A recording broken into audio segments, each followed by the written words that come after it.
Hello, my name is Matthew Pfeiffer with mattpfeiffercoaching.com. Welcome to my YouTube channel. On this channel, I create videos about toxic, narcissistically abusive relationships. And if you have a question that you'd like for me to answer on this channel, make sure you send it to justaskmatt at mattpfeiffercoaching.com. Again, that is justaskmatt at mattpfeiffercoaching.com. Just make sure you keep the email 2 to 3 paragraphs max, and you're also very direct and to the point of what your question actually is. If it's too long, if it's too lengthy, or if I don't understand what you're asking, unfortunately, I will not be able to answer it.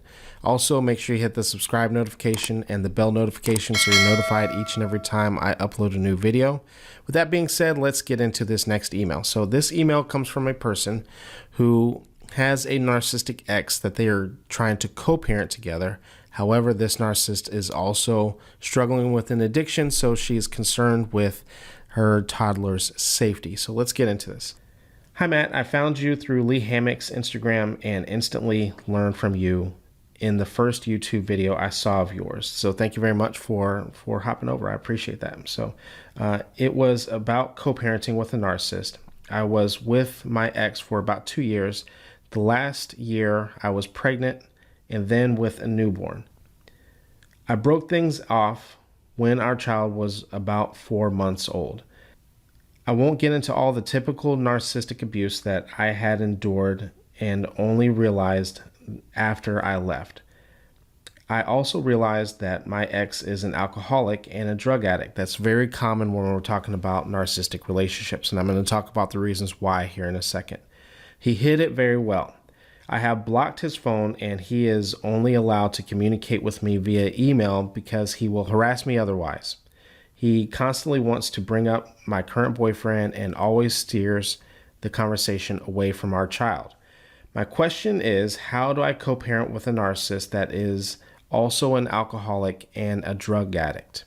I know you mentioned that a court order should be in place and child support involved, but I am worried for my toddler to spend any time with this man. He is not a safe person, and I'm afraid he will be able to charm the judge and cheat a drug test as he has done before. Thank you for any advice. So first and foremost, so for those of you who might be new to my work, before I became a content creator, when I was more of a traditional type of therapist, I spent a lot of time as a substance use therapist. So I dealt with a lot of narcissists who struggled with an addiction, whether it be through alcohol or some other form of addiction. So this is very common. So one of the things with a narcissist, when they're struggling with an addiction, quite often the addiction is the excuse for their bad behavior, right? It's like whenever they drink, whenever they use their drug of choice, it's like that's their excuse for the abuse, that's their excuse for cheating, that's the excuse. But we have to remember that with a narcissist. Now, just because someone is struggling with an addiction does not make them a narcissist. I want to be very, very clear about that. And so there's people who are seriously struggling with their addiction, but with a narcissist, they don't actually want to stop because they don't want to stop the bad behavior either. And so when we have this type of dynamic, when we are co-parenting with someone who is narcissistic, abusive, and we're trying to co-parent, I still advocate to take this to court. Here's the reasons why: because it needs to be enforced. Right now, as it stands, if you don't have anything on paper, he has just as many rights to the child as you do.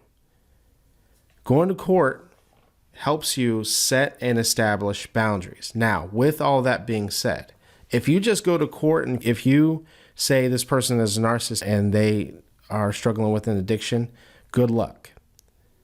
That's not the goal, right? One of the things that you're saying is that he's going to go in there and he's going to charm the judge, right? If you think that this is just going into court and just saying words and you turn this into a he said, she said, you're right. It's not going to work. And it's not because the narcissist is able to charm. It's because the narcissist also has rights. That's the reason why. One of the things I encourage for you to do is to go get some consultations from lawyers and to understand rights and to talk about these different type of dynamics. Now, even though the narcissist has rights, and this is where a lot of people make mistakes in court when it comes to narcissists. They think that they're just going to go into court he's a narcissist, she's a narcissist, and then everyone's going to say, oh, okay, that makes sense, right? That's not how things work in court. Even if this person had a diagnosis, they still have rights.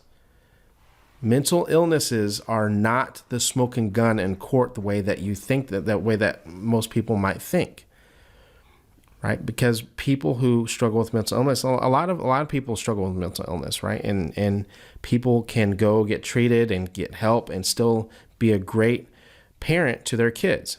So what you have to do is you actually have to prove how their behavior is impacting, right? You need to prove and show proof of his abusive, stalking, harassing behavior, of the abusive behavior, of all the things that you're talking about here, and maybe even other things that aren't showing, that you didn't talk about here. If he has DUIs and records and DWIs and records of his abuse of alcohol, if he has treatments, if you can talk about or speak to him cheating on drug tests, but even showing that he struggles with an addiction. It's very common for people who are in the system, right, in court and that sort of thing. They know that they cheat the system. They know all the things. I used to monitor drug tests, right? That was one of the things that I would have to do, and it's very common. And a lot of people that I worked with, they were dealing in these type of situations, that they were in family court and they had to show and prove that they weren't struggling with an addiction, or they had to kind of earn their rights back, so to speak, by going to treatment.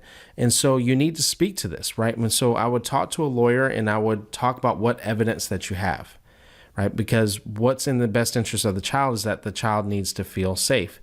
And then what happens is that they can come up with a plan in place that even if they don't completely violate this person's rights, that he has to kind of earn things back. And quite often when we're talking about a narcissist who also struggles with an addiction, they're not capable of earning those things back, right? So, but you want to make sure that you do this with a lawyer. I would not just do this. I would not go in and try to self-represent in a situation like this, because the stakes are too high, right? The stakes are too high, and you need to know your rights, and you need to know how to do this legally, and you need to know how to present this appropriately in court. So make sure you take care of that. But I would also make sure that you talk to a couple of different lawyers, right? Not just one. Talk to a couple of different lawyers to make sure you get one that knows really what they're talking about in this type of situation. Thank you very much for writing in. Anyone else who has a question for me, make sure you send it to justaskmatt@mattpfeiffercoaching.com. Again, that is justaskmatt@mattpfeiffercoaching.com. Again, keep that email 2 to 3 paragraphs max. The fastest way to work with me is to go down to the links below. You can book a one-on-one session with me, or you can join my coaching community. That's the fastest way to work with me. And with that being said, thank you very much, and I will see you in the next videos.